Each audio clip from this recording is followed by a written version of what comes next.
Hi, I'm Alexa Foe. I'm a junior at Monte Vista, and I'm the news editor for the Monte Vista Stampede newspaper. And this is my third year on the Stampede.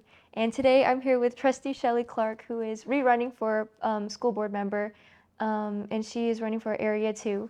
And so I'm just going to ask her a few questions today from a student perspective. Why are you passionate about education? Like, how did you initially get started working in education? Well, I got passionate about it. I had two kids, and they're 11 and a half years apart. And so my first entree into being a parent leader was, I don't know how I actually decided this. I think I got persuaded to chair an auction at John Baldwin Elementary, where my son went to school. And we, over the 3 years that I chaired auctions there, we raised so much in funds, and I saw what a difference it made to that particular school that I kind of got bit by the bug as far as doing things to try to improve education. And the more that I did, the more that I liked it and the results that I got. So I ended up being the PTA president at John Baldwin. I went on to be the Ed Fund president at Charlotte Wood, and I was the PTSA president at San Ramon Valley High School. So that was the beginning of the last 15 years of work as a parent leader in the district. So in 2018, my son graduated, and in 2020, I decided that all the things that I had learned over all the years of work in the district that I wanted to continue to use to help improve education for all of our students. So that's the first time I ran for office. Oh, that's so inspiring. Thank you. What was your experience like serving on the board your past term? Well, I took office during COVID, so it was Oh, that's very, difficult. very challenging Hmm. to say the least. And looking back on it now, it was kind of what they say, the expression trial by fire. If you Hmm. can, if I can get through that, then I could pretty much handle anything because our community at that time was really split, and Hmm. parents were understandably upset and I think kind of at the end of their rope a little bit because they have kids at home trying to learn on a computer, and it was hard on everybody. So that part of the experience kind of got me ready for other challenges that came after. And we've had lots of different things we've had to deal with since then. But what I always come back to is my passion for the work, my passion for all of you. I love our students, and students like you who are so bright and so motivated and doing so many great things that it inspires me to keep doing what I'm doing. What would you say your biggest accomplishment has been? Well, that's hard. I think one of the heavy lifts, I would call it, when I was a parent leader, was bringing the first online registration systems to Charlotte Wood and San Ramon High School.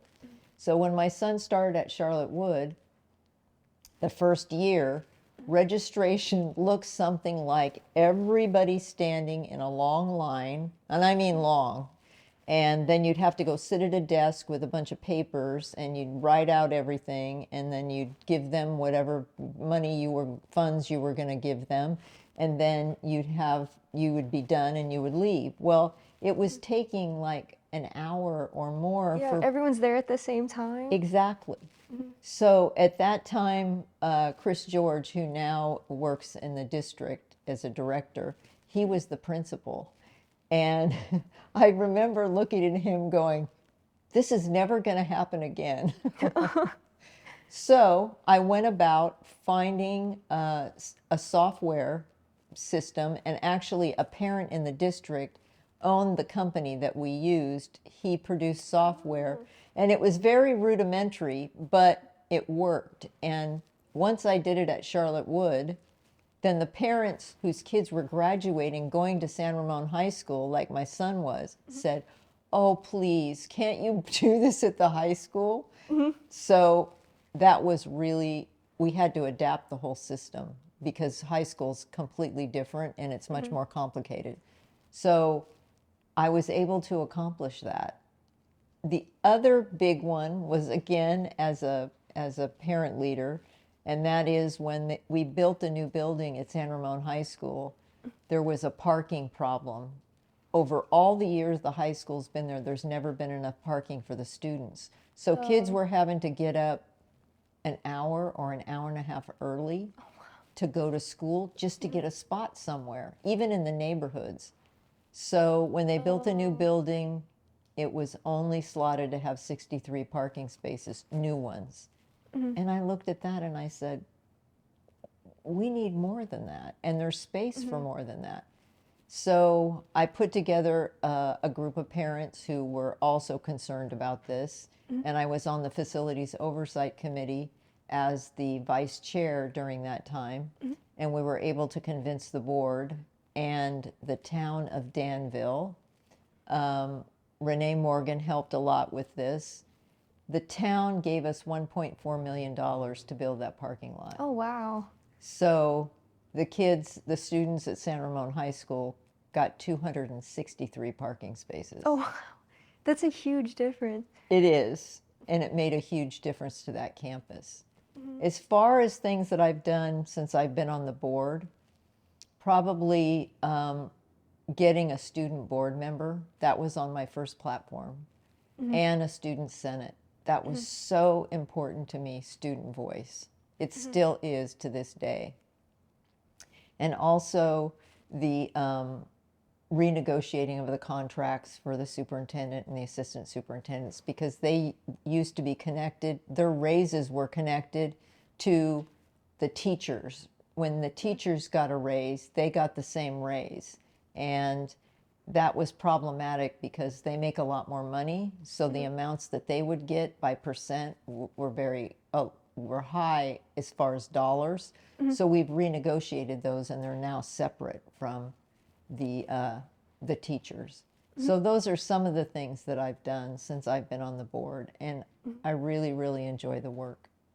Okay, going back to what you were saying about the Student Senate, I'm the junior representative for Monte Vista on the Student Senate, and I've only been to 2 meetings this year, but I don't know, I feel like it's been so helpful so far. Like, I've heard a lot of students talk about, like talking about vaping in the bathrooms, or that there's a lot of theft, and I think it would be really hard for a parent or a teacher, somebody who's a part of the administration, to know about these issues if they didn't have a forum like the Student Senate, and then there would be no way for a board member to know if they didn't have a student board member going to those meetings. So thank you for doing that. It's been really helpful to our district. It's been really helpful to me as a board member. And the student board members that we have had over the years, Anya, 2 years, Ronit, and now Travis, are incredible. They are smarter than most of the adults that I know, and they certainly make me feel like they're smarter than me. The first year when Ronit started with, he was the very first one, and he really paved the way for all the rest that came after, and the way that he handled himself and the things that he did. I was like, wow, this student, this person is going to go far, because he's just brilliant. And it's been that way with every board member, with every student board member, and they have brought so many good ideas and solutions. And what I love about the Student Senate is I went there, I go to their meetings regularly, so I'm sure I'll see you there this year, but they actually come up with solutions, and rather than expecting adults to do the work for them, they look at other students and say, if you don't like the bathrooms, if they're not clean or there's a mess or whatever, we need to stop doing these things. So we need to talk to our peers about changing this. And I think that's really, really great that they're taking action. So it's inspiring to me as a board member to have that now. I mean, they never had that ever before. Well, thank you for creating that opportunity for us. Well, like I said, it's brought a whole nother dimension to my decision making, and I know it has to other board members too. Moving on, There's been controversy around book bans in our district. So, how do you feel about that? Like, what do you hope to accomplish regarding book bans? Well, I don't believe in banning books generally. And we have a very good policy around how books are chosen. In our secondary schools, we have all certificated staff, which means that these are all teacher librarians. And they go through a whole process that they use evaluating a book for its content, its age appropriateness, the author, who the author is, all kinds of things like that. And then they have a review process where they use research from different websites to make sure that the book is what it says it is and that it's the age appropriate and all of that. And they are on top of what our students want. And we are also in a place now where we're trying to get more diversity in our books, in our libraries, because that's what you're asking for. Students want to see people and read about people that are like them. And it's important that we do that. The other thing is that as far as the state of California is concerned and the mandates that we have as a board, the governor, the superintendent of schools, and the attorney general actually sent a letter to school boards that said banning books is not okay. And if you choose to do that, then there'll be consequences. Because it's important to have that freedom of information. And if somebody doesn't want to read a book, or if their parents are uncomfortable about a particular book, then there's always alternatives to that. I just think that banning is going backwards, and we're trying to move forward. So that's why, if you look at my voting record, I have never voted to ban a book. Well, like there's been reports about a lot of discrimination in schools too, like regarding, like yeah, students' races or their gender identities. Like, how do you feel about that? How do you feel or how would you combat that? Well, we are doing several things to try to combat it. Again, with our LGBTQ community and all of our students, there are protections in the Ed Code and in the state laws that protect them. And we need to make sure that we pay attention to that. In our schools, our secondary schools now, we have programs like Breaking Down the Walls, where students come together and you learn about each other's story and where you came from and all of that. And it has a profound effect, because when you know somebody's story, it's hard to hate them. You have a connection then. That is an incredible program. As far as the racism is concerned, when that occurs and it's reported, then there are consequences that happen after that. We have restorative justice programs. We have safe school ambassadors in our schools now, which are students who help interrupt some of these behaviors. And the other program that we're doing is that I really, really like, and I hope that it's been, I think, in all of our high schools at this point, and I don't know if you've ever done it, but it's called SLAM. Oh, yeah, I've heard of SLAM. Student Leaders Anti-Racist Movement. And Dr. Lori Watson is the facilitator. She's amazing. And it helps students examine their biases. It talks about, she shows about microaggressions and racism and how to interrupt it without being confrontational and being safe. The history of it. It's an incredible program. I regularly visit when she comes to the high schools, because I learn something each time. It is on the forefront of our minds as far as making sure that all of our students, not just LGBTQ, not just any particular group, but all of our students feel safe, they feel welcome, and they feel like they belong. And as a district, that's a priority for us. But we can't control everything, and there's a portion of that work that needs to be done with families and parents. So it is a really important thing, and unfortunately it does continue to happen, but we also have provided professional development and education for our staff so that they know what to do when those things happen and not just let it go by without addressing it. So, there's still a lot of work to do, but I think we've put a lot of things in place that really help to combat some of that behavior, educating our students about how hurtful that can be. I think especially too because our district is so diverse. I think it's great that our district has done so much work to, yeah, combat discrimination against students. Yeah, it's still going on. I mean, I spend time with the Black Student Union, and some of the things that I hear from them are heartbreaking.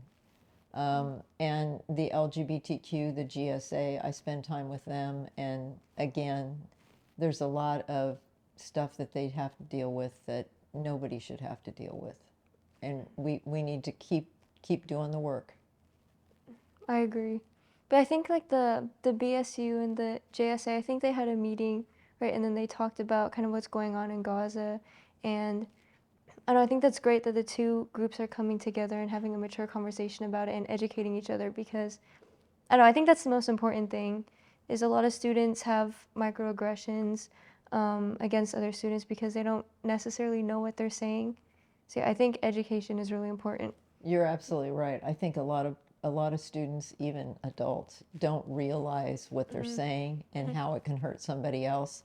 And our previous superintendent, Dr. Malloy, was really, really good about identifying and calling that out. And sometimes he would get in trouble for that because people don't like to be called out or they don't see it, right? That they're doing something that may hurt somebody else. But that's the first step to being able to change it, is to realize that it's happening. And a lot of us contribute to it without knowing. So that's why the education is important. Your opponent believes that the district limits parents' voice. So I was wondering how you felt about this and what are some methods for parents to be more involved in the district?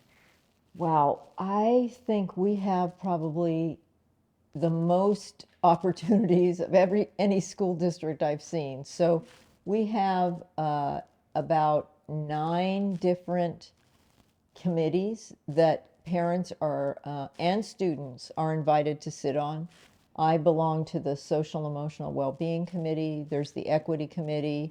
There's the Budget Committee. There's the Special Needs Committee. So if parents want to get involved and have their voices heard, that's one way to do it. The other way to do it is through our PTAs, site council, ed funds at each site, and also there's opportunities to volunteer in the classroom or chaperone, or just a way. There's many different ways to get connected to the schools and to have your voice heard. We also do thought exchange. We've done a couple of those. We've done 4 or 5 surveys in the last 2 years so that we can get parent voice. If there's parents, some parents work and they can't be at school, or they can't be in going to meetings or whatever. But as a way to reach out to the community, we make sure that we do those so that we can understand what they want. I don't, short of getting a teaching credential, I don't know how you could say that we don't have opportunities for parent voice. So I was the first trustee to institute office hours, and they had never had that before, and it took a little convincing to get the other trustees on board, but now we all do it. So it's a way for parents or community members or students to talk directly to a board member if they have a concern or an issue or something they want to discuss. And that was really, really important to me, because I want to make sure that our students and our parent community know that I'm accessible to them. I'm not, sitting behind a dais and, I'm untouchable. That's not the kind of board member I want to be. So I think each parent in the district has all of those choices. as far as making their opinions heard. Because when you serve on committees or PTAs or auctions or whatever, you have a voice in the district because they listen to you because you're making contributions and you're working with the students and your input is valuable. Like at my school, I'm the student rep for Academic Boosters, and I've only been to one meeting, but at that meeting it was all parents and then Dr. Ahern, right? But it was really cool to see how yeah they had so much influence at our school. Like they were organizing the SAT boot camp, and then they endorsed the parcel tax. And yeah, I agree with you. I think there's a lot of opportunities for parents to get involved. And I think it's great that you're working to give more opportunities to parents too. Yeah, I think it's really important. I want to hear from all of our stakeholders, students, parents, and staff, because teachers are the ones who are with all of you every day, and what they need and how they feel and the perspective that they bring is really important. Your opponent has little experience working in education relative to you. So do you think your level of experience has helped you to become a stronger leader? Oh, without a doubt. When I started out, just deciding, and it was really kind of scary to take on chairing an auction where you have, you have an online portion and then you have a gala and you have to make money and not lose money. I gained a lot of leadership skills over the years, running PTA meetings, big events. It definitely honed my leadership skills because you have to deal with a lot of different personalities, a lot of people who have different opinions about things, and you have to learn how to navigate that and get to the end goal. So I think that as far as being a board member, there's a pretty big learning curve. And if I hadn't had all those years of experience, I wouldn't be the board member that I am today. You can't just go from, I'm a mom and, I have kids, and that qualifies me to be on the Board of Education. That is not the case at all. And as a matter of fact, even after all the years and all the information that I have gathered about the district and the inner workings of the district, I, as a board member, one other board member and I took the Masters in Governance course from the California School Boards Association, and they are pretty much the premier organization that 5,000 school board members in California belong to. And that also gave me a lot of good input and information about governance and how to be a good board member. There's a lot to it, and there's a lot of really big decisions that we make that you have to have some perspective that you've developed over time in order to make good decisions. Many students struggle handling stress due to a heavy workload at school and poor mental health. So how do you plan to address this? Well, we have made major progress, I think, but there's only so much that we can do because a lot of it comes from, after talking to students over all these years, a lot of it comes from peers and some of it comes from home. And so at school, we have wellness centers in all of our high schools. And I was at San Ramon Valley High School today and met the social worker.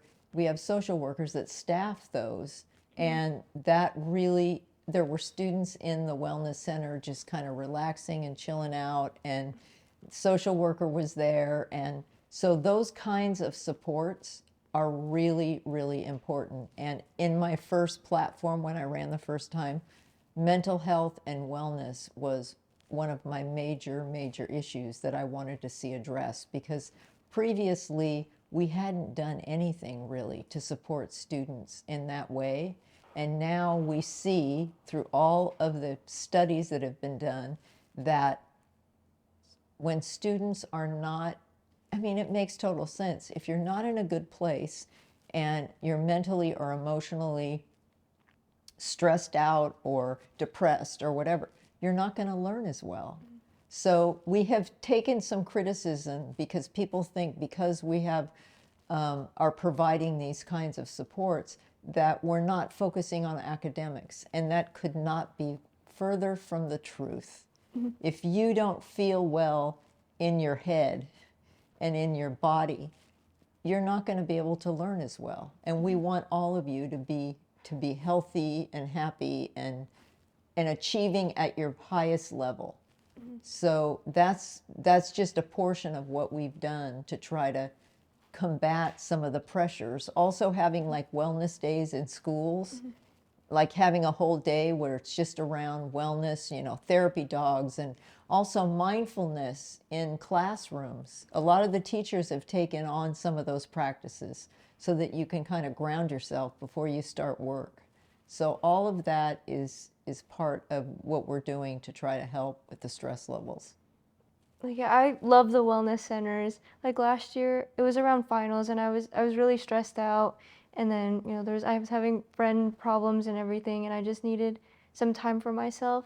And I feel like there's a lot of social stigma too around mental health, and people, or not everybody takes it seriously. So I love that the school provides, yeah, spaces like the wellness center, having wellness days that give students the opportunity to just take a break, and you Yeah, feel so much better afterwards. Like even if it's just 15 minutes away from class, for and you sure. come back and you're ready to learn again. Well, that's why I advocated really hard. It took a while to make this happen, but the peer counseling classes that have started at Monte Vista and Cal High this year, I advocated for that. I went to our director of curriculum and said, other school districts are doing this, because I felt that sometimes students are more apt to talk to a peer versus an adult because of the stigma that you're talking about. So that peer counseling program is actually a class where students are trained on how to help other students under the supervision of a teacher, and are shown, there are areas where once you get into, you need to call in an adult, right? But I think it's a good adjunct to the other things that we're doing so that our students have a place to go and somebody to talk to who's a peer. The district is having to adjust to new budget cuts. So how do you think this will affect the district, and how do you plan to minimize the impact? So the way that the state funds schools is a little bit wacky. And we end up being on this roller coaster of funding, no funding, or funding and less funding, and every year it's different. So in this particular year, the state is in a deficit. And I don't want to go into there's a whole complex formula they use for funding. Bottom line is, we're one of the lower funded districts in the state. And this year, with the state deficit, we're affected negatively because we also have, in addition to the state not having as much money to fund us, we have declining enrollment.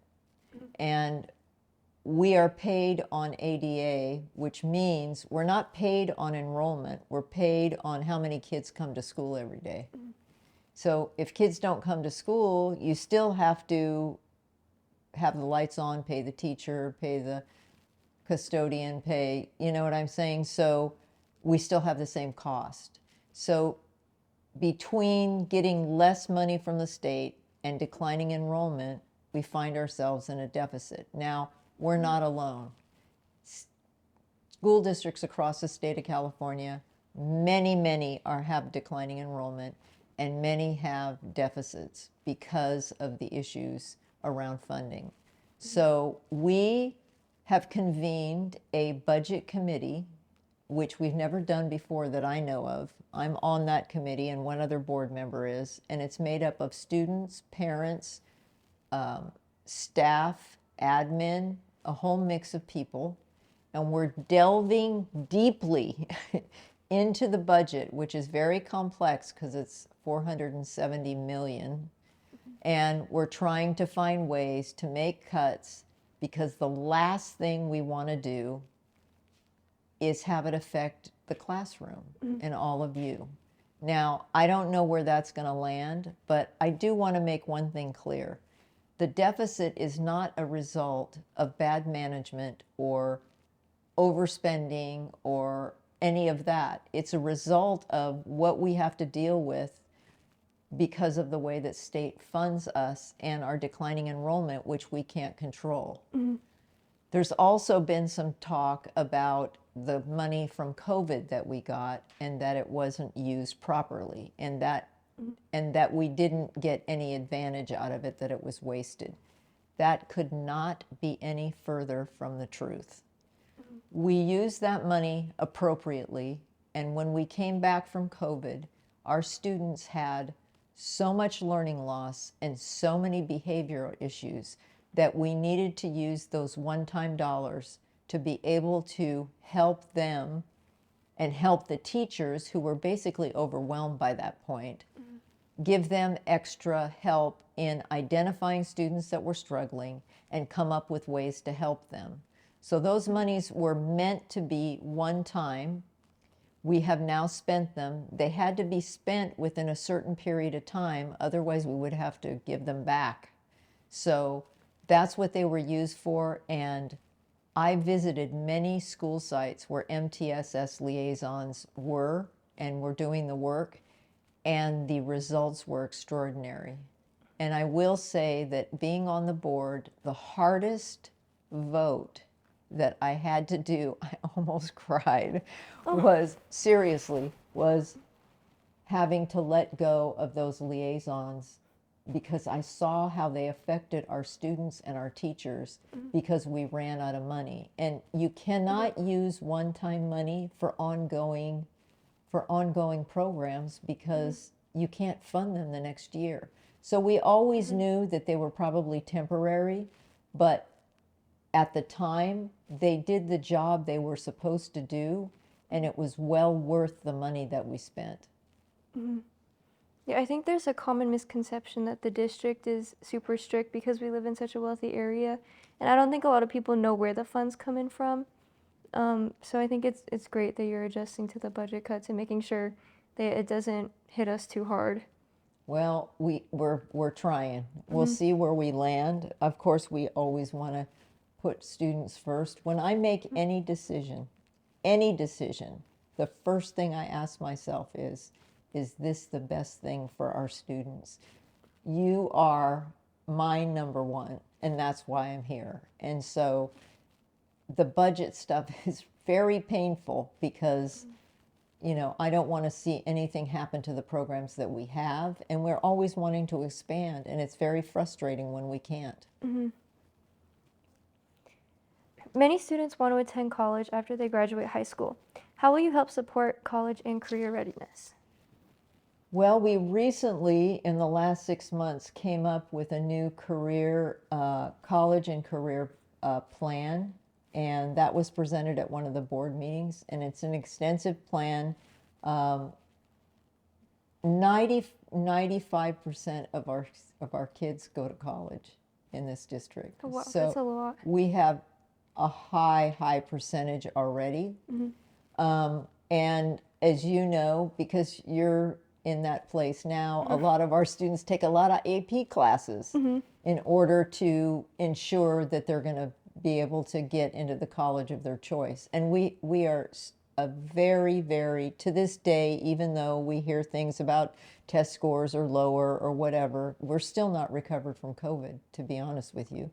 But we're a very high performing district, even with the funding issue that we have.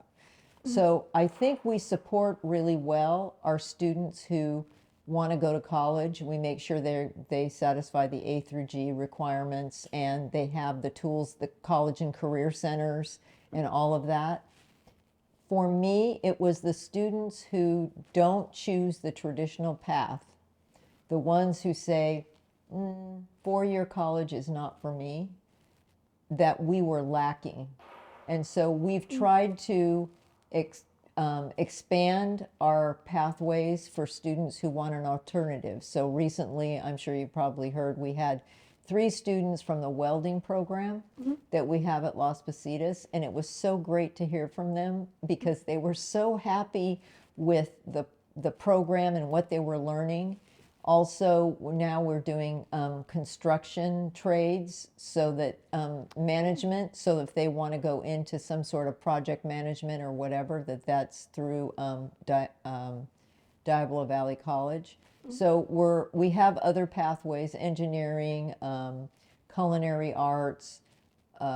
So we have expanded those, and I hope that we can continue to expand those so that all students have the opportunities that they want and need, and it's not just like one route, because it's not a cookie cutter thing. Everybody's different. So I'm proud of what we've been able to do in that area, because we have a lot of brilliant kids. I think that's great because, yeah, with the 95% of students who are going to college, it's like you want to focus on those students, but then also, the other students too, they can't be left behind, right? Like you have to account for everybody. Or, some of those 95 students might feel like they have to take that route because everybody else is. So I think it's great that you have other opportunities for students who and other options instead of just that traditional four-year college path. Yes, and that's something was on my platform when I ran the first time, and I will continue to pursue those opportunities for all of our students so that they have options. Some students have reported that they struggle with math at high school levels, which drives them to take classes online. So, what are your thoughts about this, and how do you think we can attract and retain high quality teachers in school so that more students take math in school instead of outside? So the teacher issue is a tough one because there is a teacher shortage throughout the state of California for sure, especially in special education. So some of the things we've done in the district to attract and retain good teachers is we recently started a program with St. Mary's where we pay for a portion of, through a grant that we receive, a group of a cohort, they're called, right? And there's a certain number of students who want to become teachers. They're going to St. Mary's. The grant pays for a portion of their education, and then they make a commitment to come to our district to work for a certain period of time. The first cohort was about 15. We just recently heard there's a second one now. It's 20.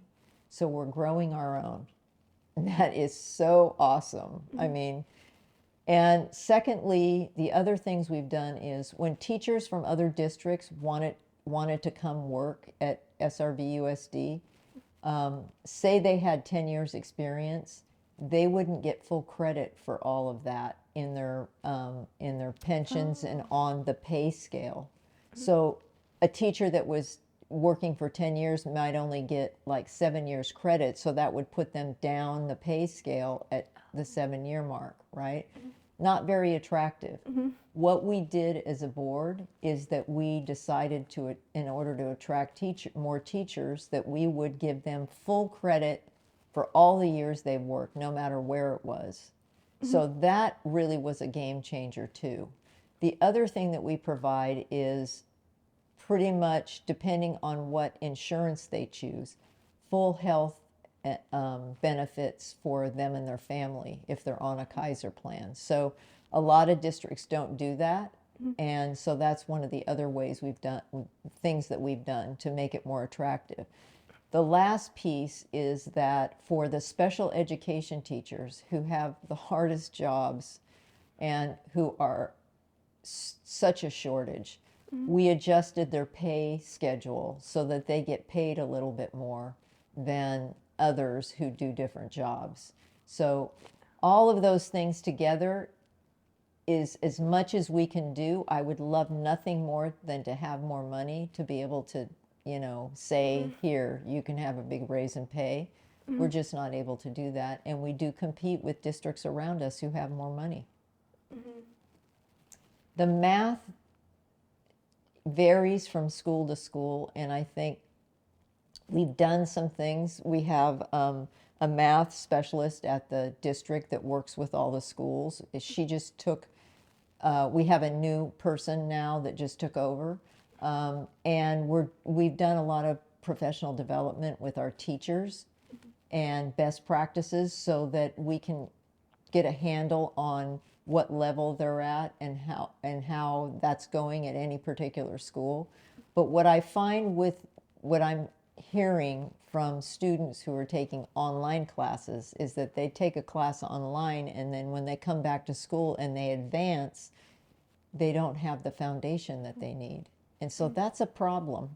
and we need to keep working on it. And sleep is so important. That's one of the things that I did when I was a parent leader at San Ramon High School. We changed the bell schedule, and that wasn't easy, but we changed it so that the kids could get more sleep. Now, whether they were sleeping longer, I don't know, but So a lot of students have reported that there's been a lot of students vaping in bathrooms and just around campus in general. So how do you think we could combat this? well, I think part of it is, like I was talking about with the Student Senate earlier, I think students need to talk to their peers. If it's something that's a problem and they're seeing it and it's affecting them, they need to talk to their peers about, hey, this isn't cool. Why are you doing this in the bathroom or whatever? I think another part of it is education. Vaping has been around for a while now, but when it first came on the scene, I don't think students realized some of the consequences health-wise and all of that from vaping.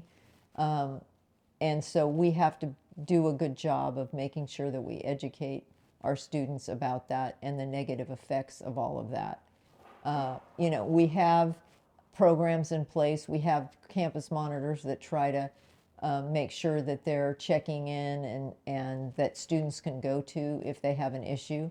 But it is an ongoing problem, and we haven't really found a magic answer to it. There was talk about having sensors in the bathroom so it would alert if there's vaping going on. But those kinds of things are expensive, and I don't know if that would even actually work. So I think putting out the message that it's not okay and that the consequences of it are not good for the student who's doing it is a place to start. I agree. And then students have also reported a lot of theft too. Like they'll leave their backpacks in the classroom and they'll come back and someone stole like their AirPods or something like that. So how do you think we could combat that? Because I know people talk about putting cameras, but then that goes into the whole like privacy violation. So what are your thoughts on that? We do have a lot of cameras. I mean, we have to for security reasons. And if, somebody's on campus that's not supposed to be. But again, I think if we know who's causing that there needs to be consequences. And also, like I said, students have power over others also, their peers, and making sure that they make it known, and also reporting it to administration so they know what's happening, and then they can maybe take some steps. If it's a particular area that this is happening with all the time, they can take particular steps to be watching that more closely. Our campus monitors and our SROs need to be, around those areas to kind of help watch so that it doesn't happen all the time. But again, it's one of those ones that there's not really a magic answer to. It's just we have to just keep being diligent and trying to combat it. And a lot of students have been wondering what the phone policy is going to look like too. Because it varies from school, it varies from teacher. Like I have some teachers who, yeah, they say lock all the phones away at the beginning of class and you can pick it up at the end. Or I know like LA recently banned all phones. So what would be your ideal solution to that? So we're going to be having that conversation. I brought it to the board a little while ago because I had a group of parents that were actually elementary school parents who came to me, and I met with them in person, super concerned because they read a book called The Anxious Child, and it's all about the detrimental effects of social media and phones and all of that. So they want them banned, but there's a lot of pushback. So what we will do, we're going to start having that conversation in our October board meeting. But in the meantime, the legislature of the state of California got ahead of it, and they passed a law that says that districts have to come up with a plan to either limit or eliminate phones in schools. So we're actually mandated now by the law, because the governor signed it, to come up with a plan. So what we'll do is we'll have the conversation, then we will engage our students, our parents, our teachers, and we will come up with something out of all of those discussions that will work. And I think the key to it is consistency. Okay, so thank you so much for interviewing with me today. I had a fun time. Well, thank you for all the really insightful, intelligent questions. Student voice and being able to answer their concerns and their issues are really, really important to me. So I appreciate you taking the time, putting all the time into coming up with the questions. You did a great job. Thank you very much. Yeah, thank you very much. And thank you for tuning in, and make sure you vote in November.